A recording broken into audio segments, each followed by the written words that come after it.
Hello there, and welcome to Hammerman for today, July the 24th. May the 24th? No, it's not May, it's July. Alright, anyways, moving on. Woo! So, yes, this Hammerman rolled in with, obviously, no prototypes at the beginning. There is a damage amp in the background there, but just pretend like it's not there, because it's not amping any damage. So, I say it counts, and, yeah. So it counts. Because I said so?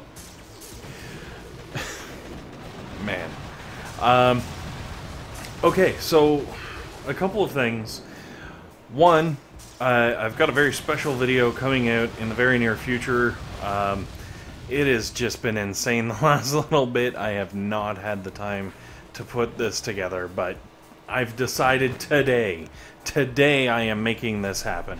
Also, I have a whole bunch of ops that we have done that I've kind of like backlogged. I've kind of used some for explanation of, I guess,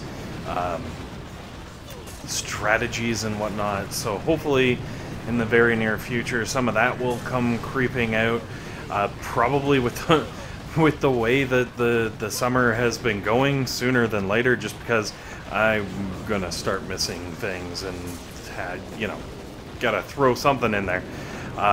So that should be very exciting, and hopefully it happens. Also, I've heard tell there's a picture of me floating around the internet, possibly inappropriately so. Totally photoshopped. I'm not gonna say chicken photoshopped a smile onto my face, but I'm smiling right now. Anyways, yeah, congratulations to the chicken on 5K, I guess now. That's pretty intense, and I don't know, keep up the good work, man. You are definitely doing it right. No, that's a different thing altogether. Anyways, sorry, I just realized we're on stage 3, which is the first base I broke out the ham sandwich on, because I saw the Grens were supposed to be coming out early, and I was like, oh, smokes. But it's kind of like a fakey, like, yeah, the Grens came out early, but so did all of the heavies.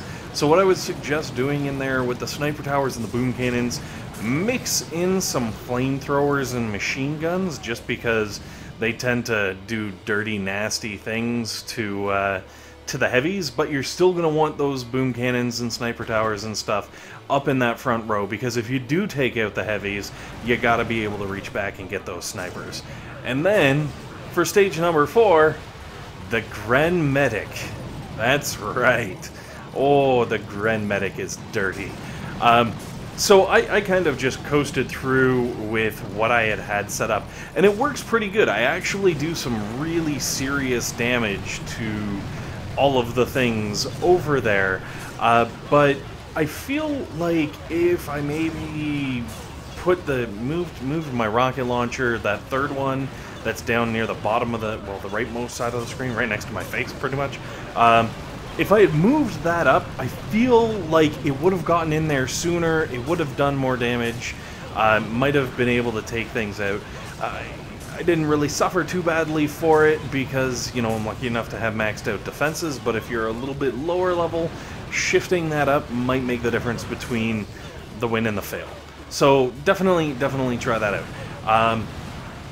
That aside, after that, it's pretty smooth sailing, but make sure that your cannons in the back row are ready, because if those tanks get through, they could do some really serious damage. But if you got the tanks back there, or sorry, the cannons back there to kill the tanks, it'll hopefully all balance out. Also, then, you know, make sure your mines are ready. The minefields are strong. Anyways, stage 5 kind of also took me aback, if you would, because it's a freaking heavy Scorcher What would that be? Horkapalooza? Horkerpalooza?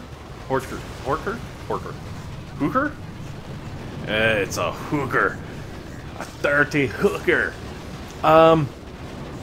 So the hooker or the horker, or however you want to pronounce that, very, very nasty, especially for stage 5, because I feel like, you know, obviously the lower the stage, the lower level you will be hopefully trying to make that. Very nasty. What I would suggest is dropping a whole ton of boom cannons in second row or maybe third row with the cannons in front of them, but right up at the front have those machine guns and the flamethrowers right there, because if you can take out the heavies with the AoE, like high AoE damage, absolutely fantastic, and you know, it'll make life wonderful. Also, if you're rocking the damage amp like myself, if you drop that damage amp right into the middle of that, like, it'd do some serious damage to those heavies. You know, assuming you're actually rolling with some prototypes. If you're not, then by all means, don't worry about it. Alright, so moving on to stage 6, it was actually kind of nice compared to 5, because the first load out, all Zooka. Like, that is awesome, because that gets all those Zookas out of the way before anything else lands, because you can set up your mines and your rocket launchers and everything to just absolutely fry them. Plus you have the added bonus that they kind of land at the top end of the beach, whereas the next wave lands at the bottom end of the beach, so you can kind of spread the damage across the different defenses and stuff.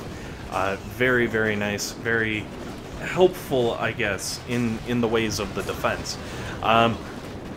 Now, obviously, the later waves are going to start causing some problems.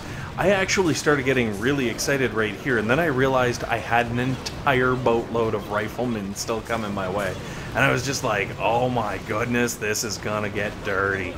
But honestly, as long as things are spread out roughly the way I've got my defenses set up, you're gonna do all right. Like, it's gonna hurt, don't get me wrong, but you're gonna do all right. Obviously, some very carefully placed shocks also help a lot, but it shouldn't be that big of an issue. Also, if you've got the I guess, I don't know, the tail, what would you call that? That kind of distracts troops around. Having that tail, maybe move a couple of buildings up a little extra far, just to make sure there's a good solid link that pulls everything back. Whew. Okay, so stage 7. Honestly, not too horrible. I get through stage 7. I did have to bring in the damage amp. It's only a damage amp 2, first of all. So we're not even talking like tier 3 prototype, and that's it. Just the damage amp. You don't really have to worry about having the hot pocket or anything like that. Even though I had one brewing just in case. But if you're looking at max defenses, you're probably going to be okay. You're probably not going to be that bad off. Now, you can see the 3 boom mines that are just getting run over by Riflemen right there. To be completely honest, I was hoping to catch some of those heavies with those mines after the warriors had been taken out, basically. It didn't quite work out, but if you know, make an attempt at this level, just shift those mines around a little bit, and I know there's a way to make them fully work on the heavies, take out all those heavies, and you know, not get wasted on a couple of warriors. Now, also key to this defense is having all of the troops running around in circles, and making sure that the 2 boom cannons and the 2 sniper towers, well, really the whole cluster in the back here, aren't the target of any nasty barrages or artilleries, because you are going to need the boom cannons. They're tank killers, man, and there's tanks in them thar hills, so make sure you're able to take out those tanks. Same thing with the sniper towers, obviously. And the rocket launchers and shock launchers. I hope it's pretty self-explanatory. Anyways, guys, as you can see, we take out 7 from Hammerman with just the damage amp. Thanks very much for watching. Hopefully it was helpful. Hopefully it was entertaining. And above all else, hopefully you guys have a fantastic day. Hello there, and welcome to the War... Wah, wah.